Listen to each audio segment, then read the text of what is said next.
I am going to begin this one in the great library of a great house, on a grey afternoon in the spring of 1819, with a room full of important men holding their breath, while a woman none of them had ever troubled to look at, picked up a pen.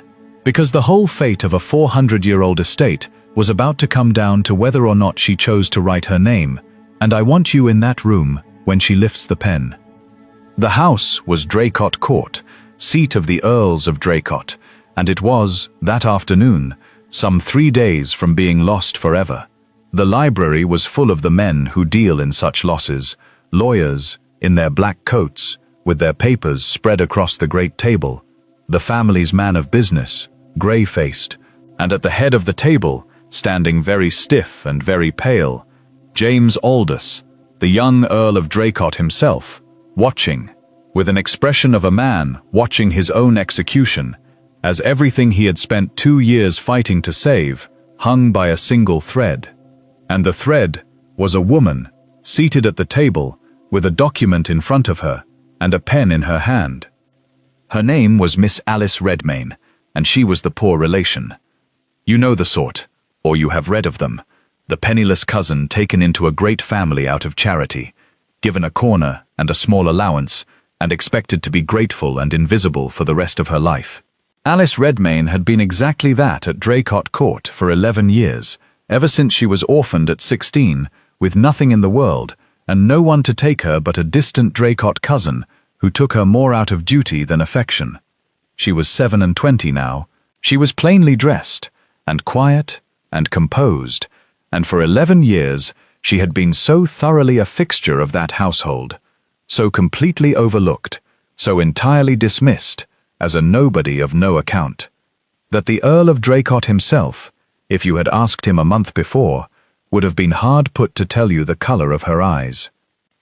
And now every important man in that room, and the Earl of Draycott most of all, was staring at Miss Alice Redmayne as though she were the only person in England, because, as it happened, on that grey afternoon, she was the only person in England who could save Draycott Court. The pen in her hand was the whole of it. If she signed the document before her, the estate was saved. If she did not, it was lost. The house, the land, the name, 400 years of it, gone under to the creditors within the week. Everything rested on her signature. Everything. And Alice Redmayne sat with the pen poised over the page, and did not sign. She looked, instead, slowly, around the table, at the lawyers, at the man of business, at the proud, pale young Earl who had spent 11 years unable to remember the colour of her eyes, and there was something in her quiet face that none of them had ever seen there before, because none of them had ever bothered to look, something composed and clear and completely serenely aware of the extraordinary fact that, for the first time in her life, every soul in the room needed her, and knew it, and could do nothing but wait upon her pleasure. And I am going to stop us right there. Right there, with the pen poised over the page, and 400 years of Draycott hanging on the tip of it, and the poor relation everyone had looked through for 11 years, holding the whole proud family in the palm of her hand, and taking, at last, her own sweet time about it. Because before I tell you how she came to hold that pen, and what she did with it, you and I have our arrangement. Find the subscribe button and press it. It is free, and it takes a moment, and it means the next story finds you the instant I have it ready. And there is always a next, and they are always worth the having. And if you will not, then you owe me one, and I am very patient about my debts, and I never, ever forget who owes me what, nor exactly what it is worth, which, as it happens, is precisely the lesson the Earl of Draycott was about to learn. Now, before I let her set that pen to the page, or not, I must take you back and show you how a family came to hang its whole existence on the signature of the one person it had spent 11 years treating as nobody at all. Come back with me, you will enjoy this. There is nothing in all the world so satisfying as watching the overlooked turn out to hold the key. She had not always been poor, which somehow made it worse. Alice Redmayne had been born to modest comfort. the only child of a country gentleman of small estate and smaller sense, who loved his daughter dearly and managed his affairs disastrously, and who died when she was 16, leaving her exactly what such fathers leave: a great deal of love, a good education, and not one penny to live on. The small estate went to pay the small debts. And Alice, at 16, orphaned and penniless and alone, was left to the charity of her nearest relations, who were the Draycotts, a great and distant branch of her mother's family, and who took her in. I will be fair to them, for fairness is everything. They did take her in. They did not turn her out to starve. The old Earl, the young Earl's father, gave his orphaned cousin a home, a corner of the great house, and a small allowance, and considered his Christian duty discharged. But there is charity that warms, and charity that freezes, and the charity of Draycott Court was of the freezing kind. Alice was taken in, but she was never, for one single day of 11 years, made welcome. She was the poor relation, the dependent, the object of duty, the girl in the made-over gowns who was fed and housed and reminded, in 1,000 small daily ways, that she was fed and housed on sufferance, and had better be grateful. She was seated below the family and above the servants, in that cold no-man's land where poor relations live, belonging nowhere, useful for making up numbers, and being imposed upon and otherwise ignored. She ran errands no one thanked her for. She sat with the tiresome and the ill. She was the one asked to give up her room when there were guests, to take the worst seat, to make herself useful and otherwise scarce, and through 11 years of it, she had held her head up, and kept her dignity, and never once complained, and been so quiet and so uncomplaining about it that the family had long since stopped seeing her at all. And here is the thing I most want you to understand about Alice Redmayne, for it is the whole of her, and it is the thing that made her, in the end, so much greater than any of them. She was not bitter. She might have been, Lord knows she had cause, but bitterness was not in her nature, and she had made, out of her narrow charity corner of that cold house, a life with some real sweetness in it, for she had come to love the place, not the family. The family had given her little enough to love, but the place. Draycott Court itself, the old house and the beautiful land around it, the gardens she walked in, the woods, the village and its people, and most of all she had come to love the people, the family overlooked as thoroughly as they overlooked her, the servants, who were kind to her, because she was kind to them, the tenants and the village folk, who came to know the quiet poor cousin who remembered their names and their children's names and their troubles, who sat with their sick and helped at their lyings in and their layings out, who was, in her small powerless way, the one member of the great family who ever treated the small people of Draycott as though they were people. They loved her, the small people of Draycott. She was, though the family never knew it, far more beloved on that estate than any Draycott who had ever held the title. That is who was seated at the library table with the pen, not a nobody, never a nobody, only a somebody that a proud family had trained itself for 11 years not to see. Now let me show you the man who could not remember the color of her eyes. James Aldous, Earl of Draycott, was 26 when his father died and left him a catastrophe. I must be fair to him too, more than fair, for he is the hero of this tale, and he has a long way to climb. And the fairest thing I can tell you is that the ruin was not of his making, it was his father's. The old Earl, who had frozen Alice with his charity, had spent 40 years warming himself with extravagance, gambling, building, entertaining, borrowing against tomorrow to pay for today, in the grand careless way of a certain kind of nobleman who cannot conceive that the money might ever actually run out. And then he died, suddenly, and the money had run out, and the reckoning fell, as it always does, not on the man who spent it, but on the son who inherited it. And what James inherited was Draycott Court drowning in debt. Not the ordinary debt that great estates carry and shrug off, but a crushing, mortal, 400 years ending sort of debt. Mortgages piled on mortgages, creditors circling, and, worst of all, a hard-eyed city man named Mr. Sturge, who had been quietly buying up the Draycott debts for a year, with the plain intention of calling them all in at once, forcing a sale, and seizing the whole estate cheap for himself. The trap was nearly shut, and James, at 26, had spent 2 desperate years fighting it, economizing, selling what could be sold, twisting every way a proud, drowning man can twist, and it had not been enough, and the day was nearly upon him when Mr. Sturge would close his hand and Draycott would be lost. And it had made him hard. That is what such a fight does to a proud young man. James Aldous had inherited his father's pride without his father's ease, and 2 years of grinding terror had turned the pride cold and the young man old.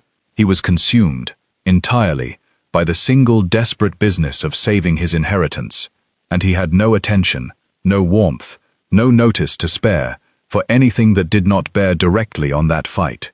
He was not cruel, he was simply absent, locked away with his lawyers and his ledgers, fighting for his life, and everything else in the house, including the quiet poor cousin in the made-over gowns, had faded entirely from his sight. If you had told the Earl of Draycott, in those grim 2 years, that the salvation of his whole estate was living under his own roof, eating at the foot of his own table, overlooked and dismissed as a nobody, he would have laughed in your face, if he had remembered how to laugh at all. There had been one moment, I must give you this, for it matters later. It is the small seed from which everything green finally grew.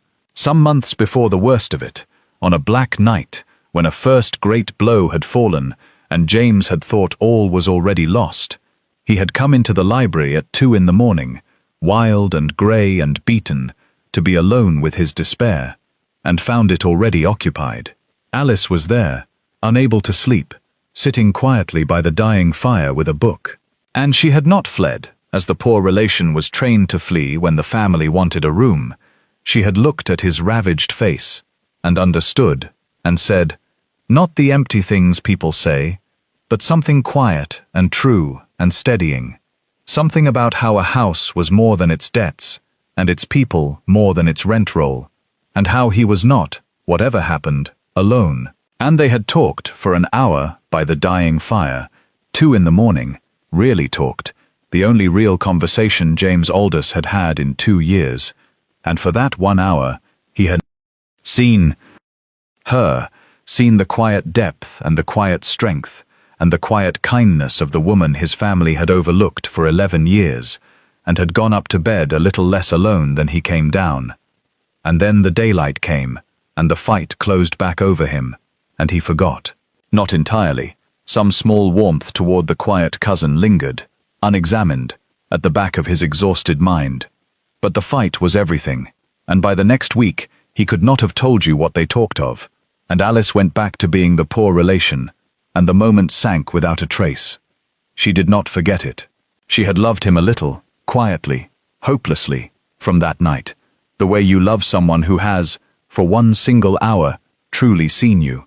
But she was far too sensible to make anything of it, and she folded it away where she folded everything, and expected nothing, as she had trained herself to expect nothing, and went on.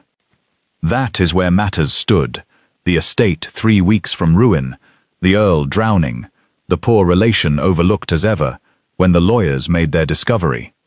It came, as such things do, out of the deep, dusty past, from a woman who had been dead for the better part of a century.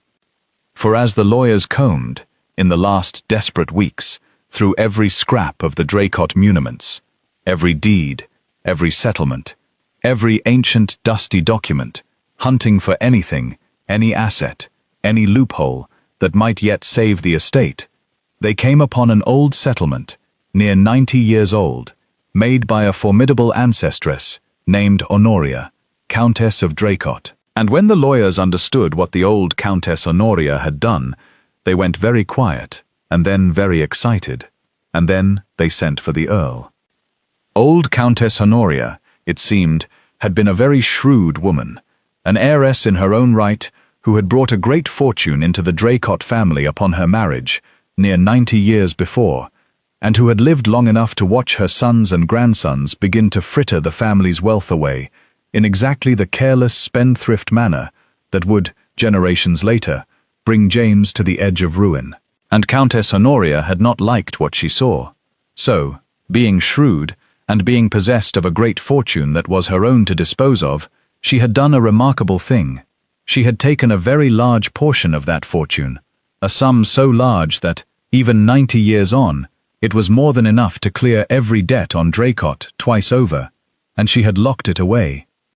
She had settled it in a trust so tight that no spendthrift Draycott could ever touch it. The money could not be spent, could not be borrowed against, could not be reached by any Earl of Draycott or any creditor of any Earl of Draycott, world without end, with one single exception. The old countess, distrusting the male line that would inherit her husband's title, had provided that her locked fortune could be released for one purpose only, the saving of the estate in its hour of true need, and only by the consent, freely given and signed, of one particular person, the last living direct descendant of her own body, down her own chosen line. She had reasoned, the shrewd old woman, that only her own true blood, and not the title-holding branch she distrusted, could be entrusted with the key to the fortune she had locked away for the family's ultimate salvation, and she had set it down in law, and locked the fortune, and died, and been forgotten, and 90 years had passed. And now the lawyers, tracing that chosen line down 90 years of births and deaths and marriages, through branch after branch as they dwindled and died out, came at last to its final surviving twig, the one and only living direct descendant of old Countess Honoria's body, the sole living person on the face of the earth who held the key to the locked fortune that could save Draycott Court. And it was Alice Redmayne, the poor relation. I wish I could have seen the lawyers' faces as they understood it, for here was the whole thing turned exactly, perfectly, upside down. The title of Draycott, and the debts, and the drowning, had come down the male line to James, but old Countess Honoria's own direct blood, the blood she had trusted with her locked fortune, had come down a different, humbler line, dwindling in wealth as it went, until it arrived at an orphaned girl with nothing, taken in out of charity by the very branch that held the title and the ruin, the poor relation, the overlooked nobody, the girl no one could be bothered to see, was, in the eyes of the law and of shrewd old Countess Honoria, the chosen heir, the trusted one, the sole keeper of the key. She had lived 11 years in that house, as its lowest dependent, and all the while she had carried, in her very blood, unknowing, the one thing that could save it. And the family that scorned her could not touch it, could not borrow it, could not reach it by any means on earth, except to come to Alice Redmayne, hat in hand, and ask her to sign. The whole proud family's fate was in the hands of the poor relation, and there was not one single thing they could do about it but ask. They had to tell her, of course. And the telling of it, the moment the great family had to go to the poor relation and explain that she, the overlooked nobody, held the whole of their fate in her hand, was, I am told, a very great pleasure to watch, though not for the family. It fell to James to tell her, and I am glad it did, for it was the beginning of the making of him. He came to her, to the small, cold room at the top of the house that was hers, which he had never once entered in 11 years, which shamed him now to see, so bare and so poor in a house he had thought he knew. And he stood in the doorway of his poor cousin's poor room, this proud, drowning earl, and he found he hardly knew how to begin. "Miss Redmayne," he said. "Alice, the lawyers have found something. Something that concerns you. Something that—" He stopped, and then, because there was no way to dress it, he told her plainly, the locked fortune, old Countess Honoria's trust, the key that could save the estate, and the fact, the astonishing fact, that she alone held it, that her signature, and hers alone in all the world, could release the fortune and save Draycott, that without her the estate was lost within the week, and that with her it was saved. And he watched the understanding come into her quiet face, watched her grasp, slowly, that the family which had looked through her for 11 years now hung entirely upon her pleasure. And he braced himself, I think, for what a person so long and so unjustly slighted might reasonably do with such sudden and total power. He braced himself for anger, for triumph, for revenge, for a poor relation's long-hoarded resentment, finally, gloriously loosed. He got none of it. That was the first thing that undid him. Alice Redmayne heard the whole extraordinary thing out, in silence, and then she was quiet a long moment, and then she said only, thoughtfully, "Old Countess Honoria." She locked it away, because she did not trust the men who would inherit to keep it safe. A faint, dry, unreadable smile touched her mouth. She was a good judge, it seems. It has taken her heirs less than 90 years to lose everything but the one thing she made certain they could not lose without asking. "Alice," James began, "you have never once, in 11 years, called me Alice, until 3 days ago," she said. It was not sharp, it was only true, and the truth of it was sharper than any sharpness. You could not, a month ago, have told me the color of my own eyes. I have lived in your house 11 years, my lord, and I have been fed and housed and reminded every day that I was fed and housed on your family's sufferance, and expected to be grateful, and I have been so far beneath your notice that you are only now, this week, discovering that I exist, because this week, for the first time, I am of use to you." She let that sit. "And now you have come to my room, which you have never entered, to tell me that the family which never once saw me needs my signature to survive. Do you know, my lord, I think old Countess Honoria would have found this a very great joke. I confess, I find it rather one myself." James Aldous stood in the doorway of that bare, cold room and took it, every word of it, and knew he had earned every word, and had, to his lasting credit, the grace not to defend himself. "You are entirely right," he said, low, "every word of it. I have been blind and proud, and I have wronged you every single day for 11 years by the simple crime of never troubling to see you. And now I have come, exactly as you say, to beg your help the moment you became useful to me, which is contemptible, and I know it is contemptible, and I have no defense." He drew a breath. "So I am not going to beg. You owe this family nothing, less than nothing. You owe us the contempt you are too kind to show us. If you refuse to sign, Alice, you will be entirely within your rights, and I will not blame you, and the estate will fall, and it will be no more than 4 generations of careless Draycotts have earned. The choice is yours. It is, I think, the first time in 11 years that anything has been truly yours in this house, and God knows we have not earned the right to ask you for it. I will not insult you by pretending we have." And that he did not beg, that he laid the whole naked truth before her and left the power entirely and honestly in her hands, was, I think, the first genuinely honorable thing James Aldous had done in the whole of this story, and Alice Redmayne, who missed nothing, did not miss it. She thought about it for 3 days. She was entitled to, and I rather love that she took them, and did not rush to reassure anyone, and let the whole proud, anxious family sit and wait upon her pleasure for 72 hours, which was, I dare say, the most salutary 72 hours any of them ever passed. For she had a real choice, and it was a far larger choice than James understood. And here I must tell you the thing that makes her signing an act of true grace, and not a mere favor. Because the lawyers, in their thoroughness, had explained to Alice a further consequence, that James, in his shame, had not, that if she refused to sign, and the estate fell to the creditors, why then, old Countess Honoria's locked fortune, freed by the failure of the male line it was meant to protect, would in the ordinary course of the law come at last her to Alice, the sole surviving heir of Honoria's body.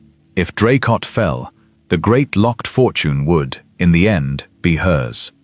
Do you see the shape of the choice now? Do you see how much larger it was than anyone had told her? Alice Redmayne, the penniless poor relation, held in her hand not merely the power to save the family that scorned her, she held the power to let it fall and take its hidden fortune for herself. She could sign, and save the proud family that had overlooked her for 11 years and gained nothing, nothing at all, for her pains. Or she could refuse and let 400 years of careless Draycots sink under at last and walk away from the wreck, a wealthy woman, restored to the fortune her own ancestress had meant for her line. Justice, cold, clean, entirely deserved justice, lay in refusing. Wealth lay in refusing. Everything a lifetime of slights might cry out for lay in refusing. And Alice Redmayne, at the end of her 3 days, walked down to the great library where the family and the lawyers were assembled, and sat down at the table and picked up the pen. And this brings us, at last, back to where we began, with the pen poised over the page and 400 years hanging on the tip of it. She looked around the table, at the lawyers, at the man of business, at the pale, proud young Earl, and she spoke, quietly, into the breathless silence. And this is what she said. "I have carried these words a long time, and I give them to you as faithfully as I can, for they are the whole of who she was. I have thought carefully these 3 days," she said, "and I want it understood, before I do anything, exactly what I am doing, and exactly what I am not. I am not doing this because I owe it to you. I owe this family nothing. You gave me a roof, and I have paid for it 11 times over, in errands run, and slights swallowed, and dignity kept under provocation you will never know. And we are more than square. I am not doing it because I am obliged, for I am not obliged. The law and my own long-dead grandmother have given me the perfect right to refuse, and to walk out of this house a wealthier woman than any of you, and let it fall. And I will not pretend to you that the thought has not had its sweetness these 3 days, for I am not a saint, and you have not made it easy to be kind to you." She paused and looked for a moment only at James. "And I am not doing it, my lord, because you have suddenly discovered, now that I am useful, that I exist. If your regard began 3 days ago, it may end 3 days from now for all I care. I sign nothing on the strength of it." The room did not dare to breathe. "I am doing it," said Alice Redmayne, "for one reason only, and it is my own, and it has nothing to do with any of you." And here, at last, her quiet voice warmed, and the real woman came through. "I am doing it because I love this place, not the family. The family gave me little enough to love, but the place, the house and the land, and the woods I have walked in for 11 years, and the gardens, and the village, and the people, the servants, who were kind to me when the family was not, the tenants, who know my name, whose children I have held, the whole small, overlooked living world of Draycott, that never once scorned me, and that will be turned out and scattered and ruined if this estate falls to a hard city man who cares for nothing but the sale of it. They have done nothing to deserve ruin. They have only ever been good to me, and I will not let the people I love be turned out into the world to punish a family that slighted me, when it is in my power to save them. My grandmother locked that fortune away to save this place in its hour of need.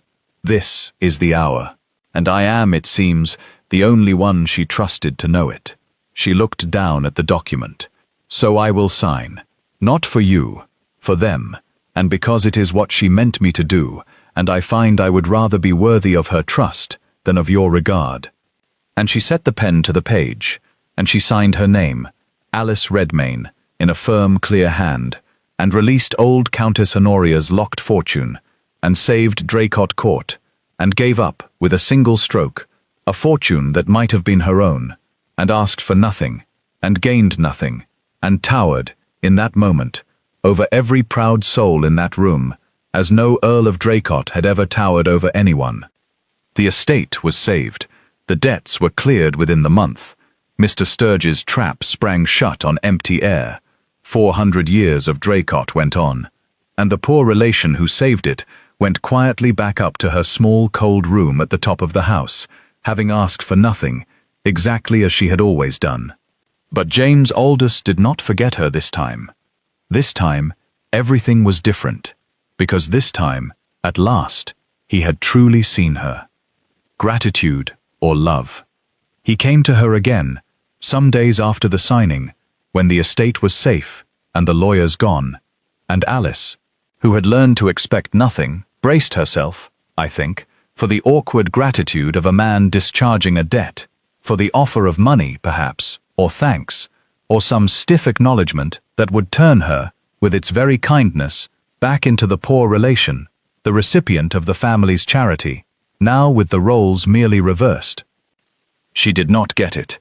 What she got was a man transformed, standing in the doorway of her bare room, with his proud armor gone entirely, looking at her as though he were seeing her, truly seeing her, for the first time, and could not look away.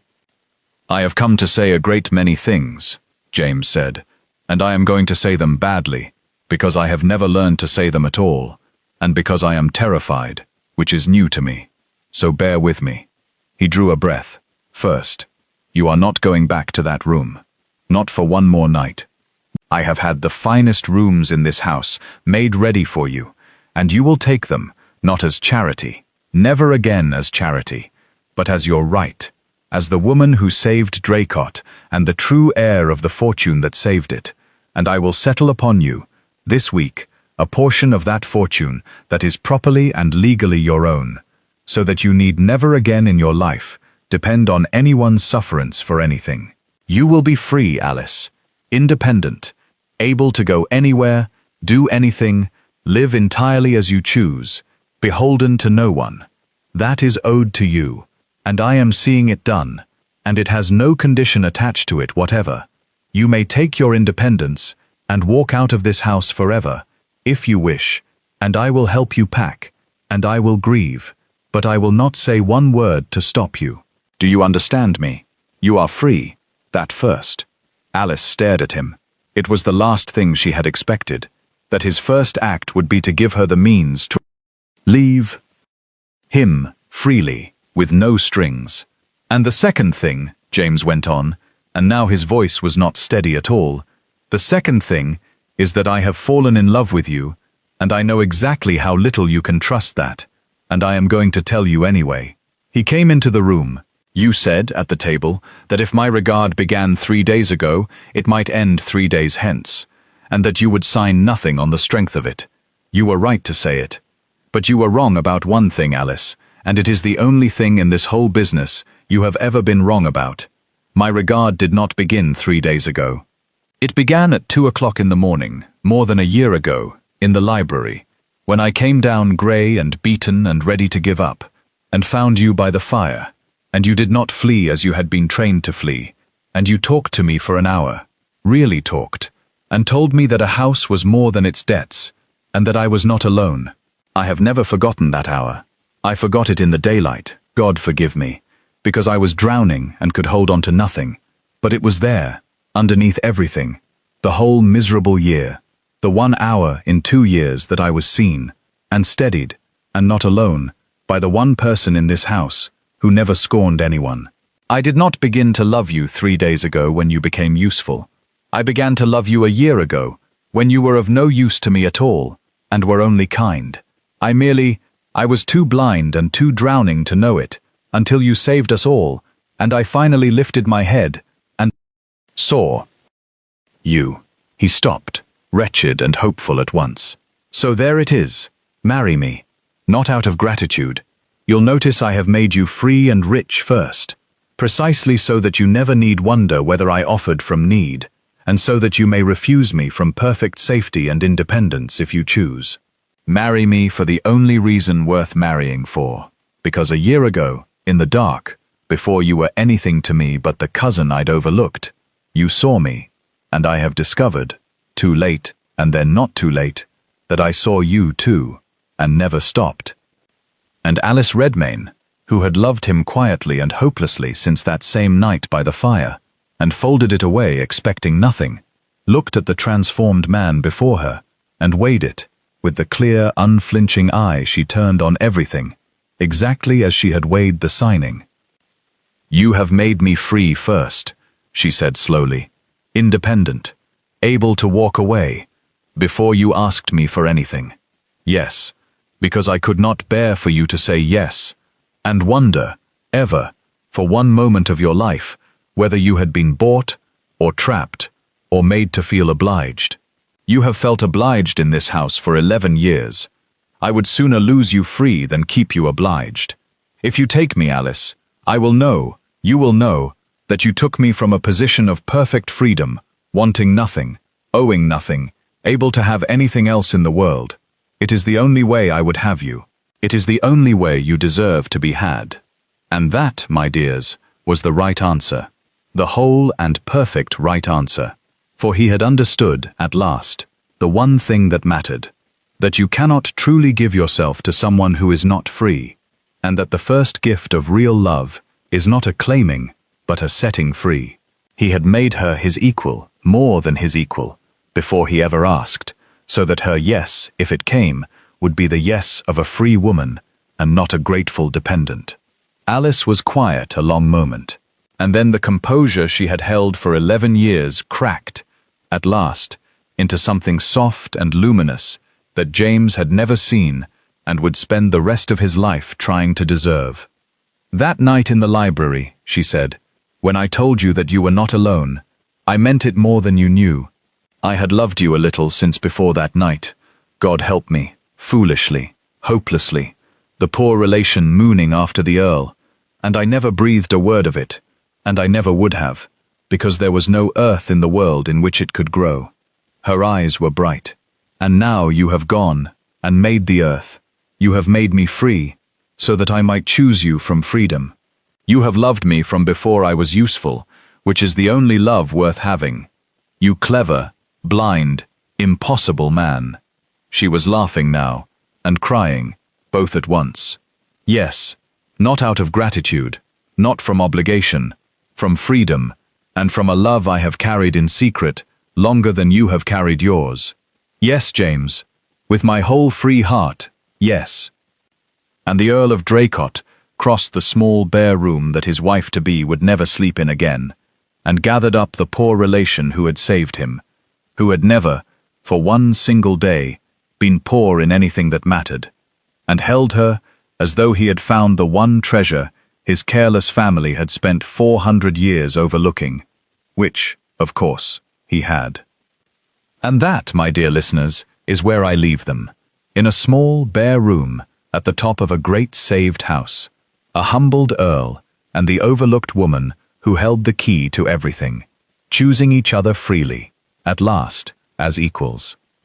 They were married before the summer, and it was the talk of 3 counties, for the story could not be kept quiet, and the whole tale of it ran round the country, how the poor relation everyone had scorned had turned out to hold the family's fate in her hand, and how she had signed away a fortune to save the people who slighted her, asking nothing, and how the proud young earl had fallen in love with her and made her free and rich before he ever dared to ask for her hand. And the small, overlooked people of Draycott, the servants and the tenants and the village folk who had loved her all along, turned out in their hundreds to cheer the wedding of their lady, the one member of the great family who had ever seen them, now raised to the place she had always deserved. She became the finest Countess of Draycott in 400 years, and everyone said so, and everyone was right, for she ran the great estate with the same quiet love she had once labored on it powerless, and she saw to it that the small people of Draycott were never overlooked again, having been overlooked herself for 11 years, and knowing to her bones what it costs. And old Countess Honoria's fortune, released at last, did exactly what the shrewd old woman had meant it to do 90 years before. It saved the place, in its hour of true need, through the hand of the one heir she had trusted to know the difference between what a family is worth and what it merely owns. I like to think old Honoria, wherever she was well satisfied. If you ask me what this story is truly about, I will tell you it is about the terrible carelessness with which we sort the people around us into those who matter and those who do not, and how catastrophically, how completely, we can be wrong. For 11 years, a great family looked straight through Alice Redmayne and saw a nobody, a dependent, a poor relation of no account, and the whole time she was the keeper of their salvation, the trusted heir, the one soul among them worth the loving. And it took the near loss of everything to make them lift their heads and see what had been in front of them all along. The overlooked are not the unimportant, my dears. They are only the unseen, and the world is forever discovering, too late or just in time, that the quiet one at the foot of the table, the one it could not be bothered to notice, was holding the key to everything the whole while, and might have shared it gladly, had anyone only troubled to look. So look, I beg you. Look at your poor relation, your quiet cousin, your overlooked one, not because they might one day hold your salvation, though they might, you never know who holds the key, but because they are there. And they are someone, and the seeing of them costs you nothing, and is worth, as this whole story shows, a very great deal indeed. You have sat by my fire through 11 years of slights, and a pen poised over a page, and a fortune signed away for love, and I will not pretend I could have told it without you at the other end of the line. If it has given you something tonight, a warmth, a satisfaction, a quiet resolve to truly see the overlooked ones in your own life, then I would ask you, before you go, to subscribe to Moonlight at Mayfair, for there are a great many more of these, and every one has a heart, and I should hate for you to miss a single one. It costs you nothing, and it means more to me than I can say from this side of the fire. And if you still will not, well, you know what I am going to say. You owe me one. You have owed me since a pen was lifted in a great library. I am patient, and I never forget a debt, and I always know exactly who holds the key. Subscribe to Moonlight at Mayfair, and come back to me beneath the